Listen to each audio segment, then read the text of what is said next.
हौ चाचा एकटा बात बताबियो। आगे की भेले बताब न।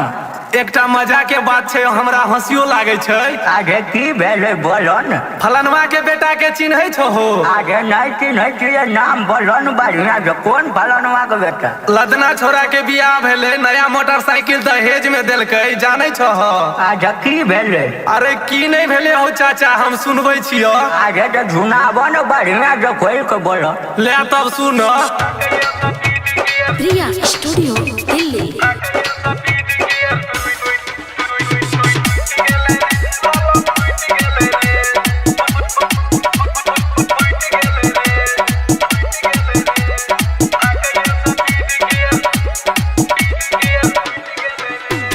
डीजे गुड्डू राज मधुबनी। आजकल के छोरा सबके शादी रे करेलकै, मांगलकै दहेज मोटरसाइकिल ओकरा देलकै। हाकैया स्पीड गियर टूट गेलै रे, लोला फूट गेलै रे। हाकैया स्पीड गियर टूट गेलै रे, लोला फूट गेलै रे।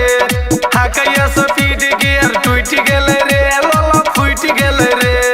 हाकैया स्पीड गियर टूट गेलै रे, लोला फूट गेलै रे।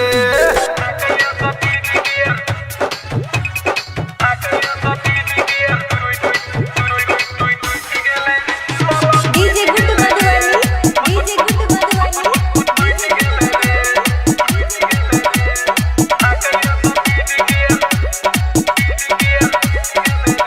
प्रिया स्टूडियो दिल्ली।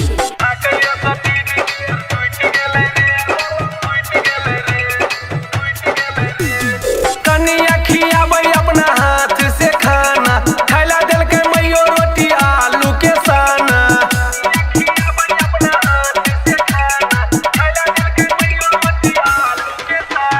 कनिया खियाबै अपना हाथ से खाना, खैला देलकै मैयो रोटी आलू के साना। लाज के मारे घर में घुस गेलै रे, लोला फूट गेलै रे। लाज के मारे घर में घुस गेलै रे, लोला फूट गेलै रे। हाकैया स्पीड गियर टूट गेलै रे, लोला फूट गेलै रे। देलकैया सलेटर गियर टूट गेलै रे, लोला फूट गेलै रे। आगे बाबू तोरा तो ना पता लगलो रे। हो चाचा, हमरा फलनवा के बेटा बतेलको। अच्छा अच्छा। DJ Guddu Madhubani Delhi.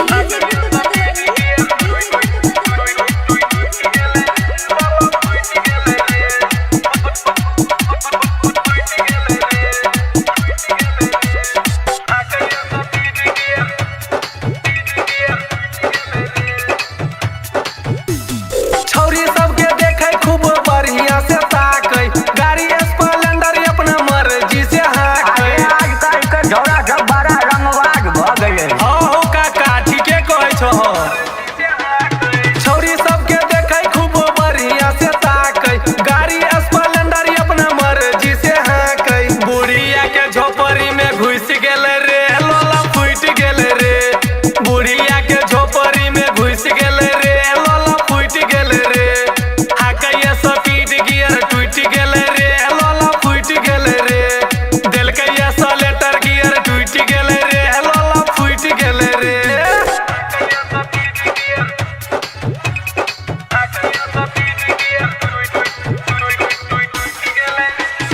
DJ Guddu Madhubani, DJ Guddu Madhubani.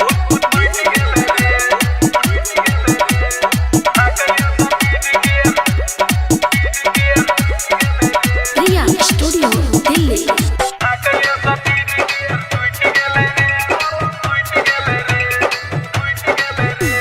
सब छौरा देखे कहे मोरा दी सार के, बाप ललका ईटा अपन फोड़े छै कपार के।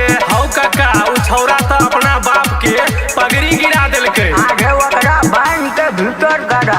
सब छौरा देखे कहे मोरा दी सार के, बाप ललका ईटा अपन फोड़े छै कपार के।